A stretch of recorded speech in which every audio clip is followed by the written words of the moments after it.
Having read hundreds of fantasy books and having written 3 of my own, I figure it's time that I let you know about my top 10 favorite fantasy books. For each book that I'm going through in this list, I will be giving a quick description of what the book is about, trying to keep it spoiler free, then what I liked about the book, and then lastly, what writing lessons the book taught me. This list is totally subjective. Everything on here is my own opinion, so if one of your favorite books is not on this list, I might not have read it, or maybe I did read it and it just didn't strike a chord with me for whatever reason. I legitimately spent hours trying to come up with this top 10 list, and it'll probably continue to evolve. But with all those caveats out of the way, let's get into book number 10. Percy Jackson and the Battle of the Labyrinth is the 4th book in the Percy Jackson series. And if you're not familiar with this book, it is basically about a young boy in New York who discovers that he is the son of the Greek god Poseidon. And he discovers that all the Greek gods are real and that all the monsters are real as well. Now, the Percy Jackson series is one of those series that I just read time and time again when I was a kid. And the reason why I've picked this book in particular, this 4th book here, is because I think it just captures everything that makes this series great. There is this quest through a really deadly landscape, this landscape of the Labyrinth, this maze that extends through the entirety of the world underground. There is a great sense of camaraderie between all of the different characters in the crew that are setting off on this quest, between Percy and Annabeth and Grover and all the others who are kind of assembled into this motley gang, if you will.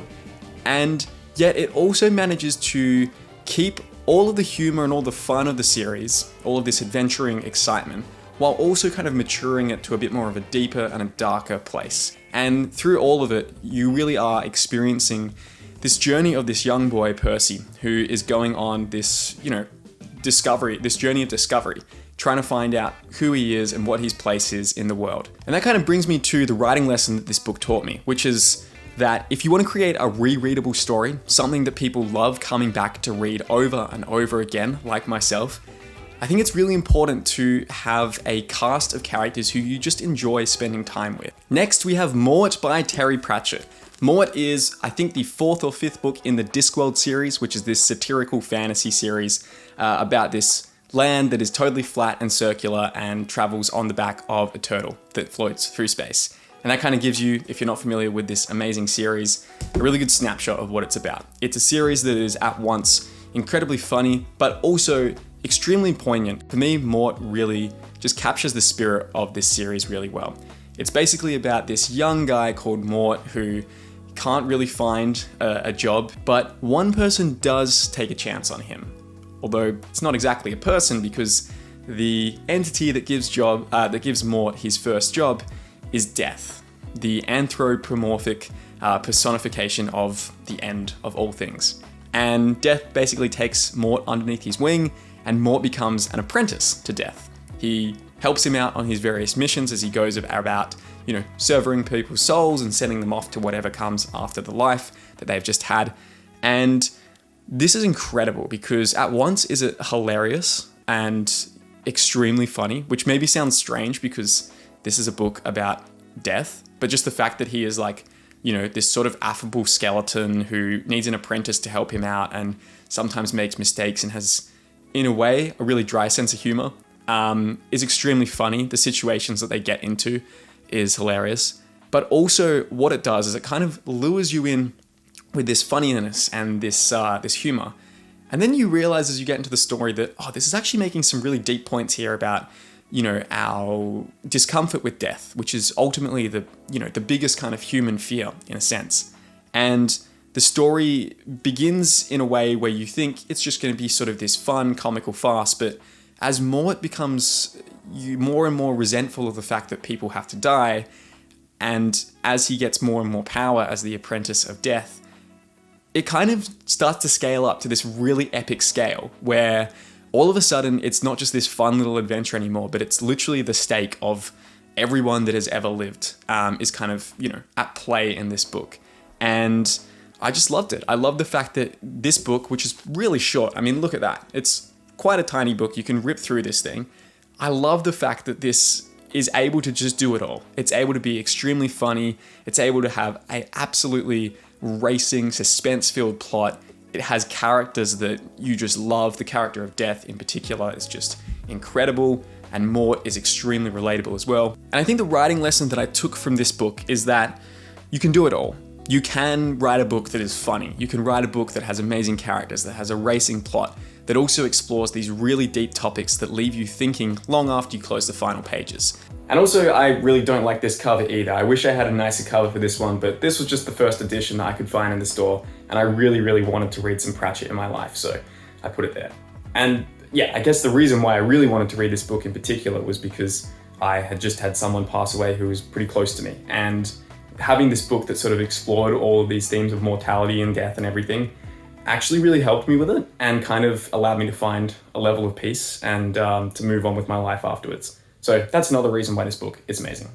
Last Stand of Dead Men is the 8th book in the Skulduggery Pleasant series. The series, if you're not familiar with it, is about a 400-year-old magical Irish skeleton detective called Skulduggery Pleasant.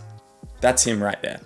And throughout the series, these books get progressively more and more epic, until the point where we reach Last Stand of Dead Men, where basically there are just tons and tons of magicians at war with each other, and it's barely being prevented from spilling over into the mortal world. And this all converges on this one city of Rawhaven, where it's basically this sort of sanctuary for sorcerers, but all of the Irish sorcerers are holed up inside this thing, and pretty much the sorcerers from everywhere else in the world are trying to get in, trying to take it over, and trying to bring them down. Basically, imagine like the most epic, Avengers style crossover between all of these different magicians, all with their own unique powers, all with their own incredibly rich and detailed backstories. And now they're sort of in this civil war fighting against each other.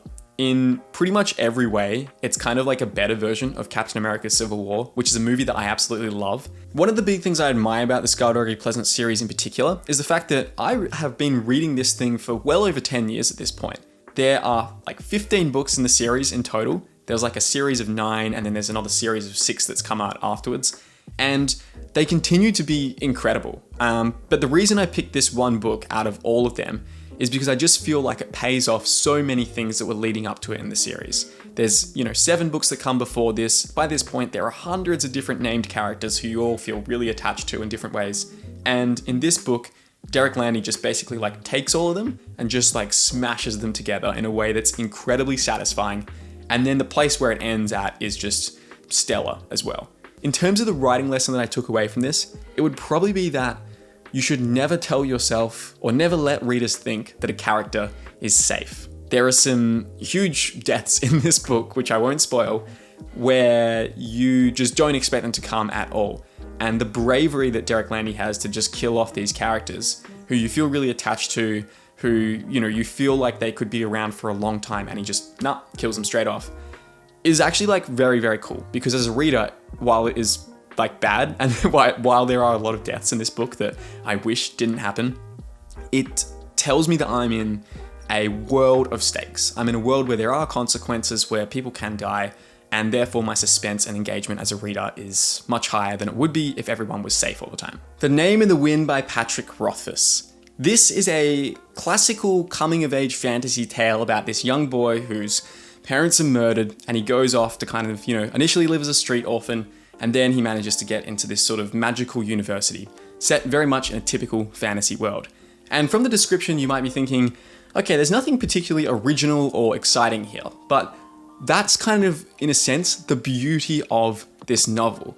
See, Patrick Rothfuss tells this with such a lyrical and poetic prose that makes this whole thing feel ancient, but yet timeless and modern at the same time. And I don't know how he does it. He just takes stuff that shouldn't be that interesting or engaging. There's one scene where the main character is fighting a dragon, and there is one scene where the main character is playing like a violin style instrument, I think it might be a lute or something, in order to get into this band that plays at this particularly exclusive tavern. And on the surface you would think, okay, well the dragon scene is going to be way more climactic and interesting than him playing his lute. That's not the case at all. The music scene is so much more suspenseful and tense and exciting, and that's not because the dragon scene is poorly written, it's just because Patrick Rothfuss really understands how to get in a character's head, how to put you in that character's head, and how to make you feel an incredible amount of suspense and tension even in these small, seemingly inconsequential moments. So the writing lesson here, I think, is the fact that it's possible to make anything interesting and captivating. Book number 6, and we're halfway through our list here, is The Heroes by Joe Abercrombie. The Heroes is the best book I've ever read about war. Essentially, we follow two different armies in this medieval fantasy world where they are converging on this nameless hill in the middle of nowhere to fight a battle over something that no one really cares about. And over the course of the next 3 days, you see the point of views of dozens of characters across these two armies as they clash. And there truly are no heroes or any villains in this, kind of hence where the title is coming from. And when I read this, it was just mind-blowing to think that you could do this, to think that you could write a book where just everyone was kind of equally messed up, everyone was equally struggling from what the other characters were doing, and to have that level of kind of grit and realism in the fighting, to make war not seem like this glorious thing, although some characters try to interpret it that way, but rather to show it for what it is, this thing where you're dragging yourself through mud for days on end only to get stabbed by some nameless soldier, and you know, maybe you stab the soldier yourself, but you don't even care what it's about. And this book is just so gritty and brutal and realistic, and it's really everything great about grimdark fantasy. It doesn't shy away from the harsh realities of what humans are willing to do to each other. The writing lesson I've taken away from this is how you can use different point of views to really create this sense of a grey, morally ambiguous world. My favorite chapter from this is when you kind of get into this big battle scene halfway through the book. You start in the perspective of one character's head, and then they get killed by another character, you follow them around for a bit, then they get killed by another character, and it keeps going on, and it just creates like this incredible, Joe has this incredible ability to make characters feel instantly real and instantly so three-dimensional, even the space of only a couple of pages of following them, that each of those deaths feel very, very difficult and very tragic. And Joe is just a fantastic character writer, and I think that's probably the biggest thing that I've taken away from this book as well, is just that ability to create such complex, realistic characters, to the point where when I finish reading a Joe Abercrombie book, it's hard to read other fiction books because all the other characters just feel a bit hollow by comparison. I also got to interview Joe Abercrombie a few weeks ago on this very YouTube channel, which was incredibly cool for me. I will link to that in the description down below. I sort of feel like, you know, characters are the most important part of a book. You know, sometimes I hear people talk about, you know, I like the characters, but I didn't like the setting, so this is a bad book. To me, it's like if the characters are good, then it's a good book. Book number 5, Red Seas Under Red Skies by Scott Lynch.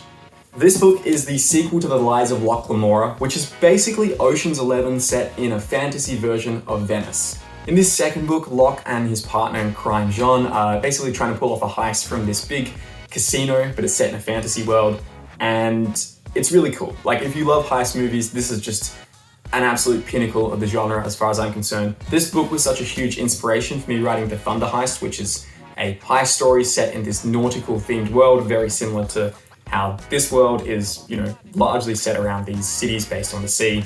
And I just love the banter between Locke and his comrades and the kind of ways in which they are presented with these impossible missions that then they have to somehow come up with solutions for. And the way that they do that is really creative, really fun. The writing lesson that I learned from this is just the importance of having a fun world.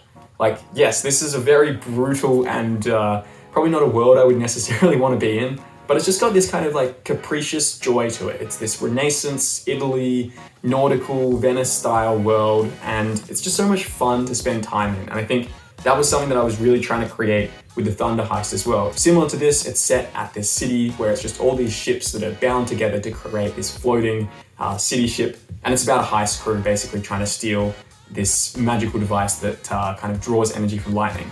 This was hugely inspired by everything Lies of Locke Lamora related, and as such, I have an incredible amount of fondness for that series. The Hero of Ages by Brandon Sanderson. This is the third book in the original Mistborn trilogy, and if you're not familiar with Mistborn, it is basically about these magicians who can ingest different types of metal and then burn them inside themselves, and depending on which metal they're burning, they have different magical abilities, such as the ability to kind of push on other metal, which allows them to telekinetically kind of leap over cities, or the ability to kind of like influence other people's emotions or slow down time around them. Basically, it just has this incredibly cool magic system. And this series was probably the first time that I really read a magic system that wasn't just like, and Gandalf waved his staff and these things happened and I'm not going to explain why they happened. This series really kind of treats magic as this mathematical scientific thing. And I love it because it means that you can actually set up these really cool reveals where the characters combine different magic systems in a way that is really unexpected, but makes total sense in hindsight. The reason why I picked the third book in this series is because I just think it absolutely nails the ending. There's so many fantasy series which either don't have an ending and readers are just left dragging, or they kind of have an unsatisfying ending, and this series is not the case. The last book for me is the most satisfying because it kind of wraps up all of the different conflicts in a way that is immensely satisfying and does the thing I was saying earlier, where you are told all the pieces of the magic system up front, but then you just don't expect the way in which they are combined to resolve the story at the end. The story also goes to this incredibly epic scale as well, and just that sense of kind of transcendence and the epic immensity of where this story goes to at the end was really mind-blowing for me when I read it, and hugely inspired me as an author. The lesson I take away from this as a writer is hard magic systems are awesome. And by hard magic systems, I mean magic systems where the reader really understands the rules, because that allows you to do things like what Sanderson does in this book, where you're given all the pieces up front, but you don't quite understand how they're assembled, and then he takes them all, merges them together, and you realize the answer to the story's problems was in front of you the whole time. Harry Potter and the Goblet of Fire by J.K. Rowling. Harry Potter is probably my favorite fantasy series out there. You know, I've mentioned before, there's a couple of childhood classics on this list, like Percy Jackson and Skulduggery Pleasant, which I read heaps over and over again as a kid, and I still read them to this day. But Harry Potter is probably, at the top of that list. I've read this series at least maybe 9 or 10 times, and I love every single book in this series. And probably the two that I found it hardest to pick between was Deathly Hallows, because I think it just nails the ending, and Goblet of Fire. But the reason I went Goblet of Fire is because I just think it captures the essence of what this series is about. I feel like I've said that a lot today, but with these big series, that's sort of what you have to do. It is a book that is incredibly fun and entertaining. It's all these different magical schools coming together for this sporting tournament. Like, how cool is that as a concept? It's also just got so many great learning montages where Harry, Hermione, and Ron are just trying to prepare for the different tasks in the Triwizard Tournament. But also it kind of blends in a bit of darkness to the series. And in many ways, it's the turning point where the series goes from this fun, lighthearted children's adventure to actually this really difficult, dangerous and tense struggle between Harry and Voldemort. Obviously, this is the book where Voldemort kind of comes back. I hope that's not a spoiler. I'm sure everyone is familiar with Harry Potter. So yeah, I just love the fact that this book is kind of the turning point. In many ways, it kind of reflects the arc of when you are coming of age as a young person. You kind of have the innocent childhood years, and then puberty sort of hits and everything gets more complicated and everything. And this book kind of extrapolates that on a huge scale. The writing lesson I took away from this is how to integrate subplots throughout your story. This book is a lot thicker than previous Harry Potter books, and that's because there's so many different plot threads weaving through it. If you want to hear me go into this in more detail, I made a video many years ago about subplots in Harry Potter and the Goblet of Fire. This was actually my first video that I ever posted to the channel, so my voice is like really high pitched, and yeah, the production is kind of interesting, but that kind of goes into the subplots point in more detail. I will link to that in the description down below. But the main point with that is that Rowling just has this knack for, in every single chapter, kind of hitting all the different subplots in a way that makes the story continuously feel like it's progressing, and it adds all these complexities to it. And also, all those different subplots give you something different to focus on every time you reread it, which is probably why it feels so rereadable, because there's so many details and it's just rich in all these different things going on. Number 2, The Wisdom of Crowds by Joe Abercrombie. This is the end to, I think, my favorite fantasy trilogy I've ever read. I just said before this, I think Harry Potter is probably my favorite series, but boy, the Age of Madness trilogy gets really damn close, and I'm sure I'm going to reread it eventually, and when I do, maybe that reread might even take it above where Harry Potter is in my head. Basically, the Age of Madness trilogy It takes place in the same world that the Heroes takes place in, this gritty, realistic medieval fantasy world.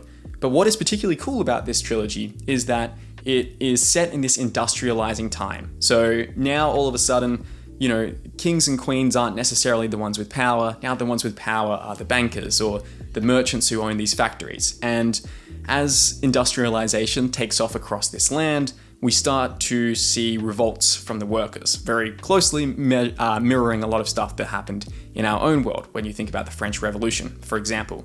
And this last book kind of explores the question of what happens when the revolutionaries take over and now become the ones in charge. They have built their whole identity and purpose around saying the system is wrong. What actually happens when they become the ones who are in charge of the system? And yeah, this is a trilogy I would actually like to review in some more detail on this channel. I actually had a chat with Joe about this very same trilogy, which was mostly just me gushing about how cool it is.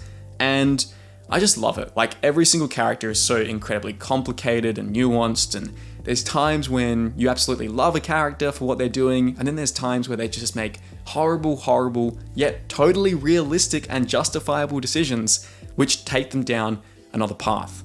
The big writing lesson I took away from this is the power of change and of creating compelling character arcs. There are characters in this third book here who, at the very beginning of the series, I despised. And there are characters in this book that at the very beginning of the series, I loved. And it's really interesting how Joe has this ability to kind of take the characters you love, slowly corrupt them until they become characters you hate. And then he does the same thing with characters that you initially hate as well. And it's not a one-for-one thing. You can't just say, oh, I hate this character, they're being a jerk at the start of the series, they'll be good at the end. No, sometimes they're just jerks the whole way through, or they get killed in a brutal fashion earlier on. But I think it's an incredibly realistic and compelling way to explore the ways in which characters change as a result of their desires. And this whole notion of creating complicated characters is something I talked about in my video about Daemon Targaryen from House of the Dragon. The reason why I love that character is just because there's all these complexities and nuances to him, and sometimes you love him and sometimes you hate him, and that's exactly what every single character in this series goes through. And my number one favorite fantasy book, Words of Radiance by Brandon Sanderson. Well, I've said it a lot of times on this channel, Sanderson is my favorite author, so maybe this is no surprise if you've been watching my videos for a while. Words of Radiance. Wow, where do I even begin with this book? Basically, this is the second book in the Stormlight Archive series, this kind of like massive epic fantasy saga about this land where every couple of days this huge storm rolls across, devastating everything in its path, and basically everything in this world has been built to adapt to these storms. And there are all these different interesting magic systems in it. There's all these different races and different countries and all these different people and all this lore within it as well. But I didn't hugely connect with The Way of Kings, which is the first book in this series, when I started it off. And I was really reluctant to dive into Words of Radiance, which is the second one. The first book had just been very long, over 1,000 pages, a bit ponderous at times. And while it had a good ending that really pulled it off, I was kind of skeptical and a bit nervous to go into the second book. And boy, was I glad I did. Words of Radiance just has a couple of incredible scenes in there which make the book for me. There's one scene in particular, a fight scene set in an arena in the second book. I won't spoil it for you, but if you have read this book, you'll know what I'm talking about.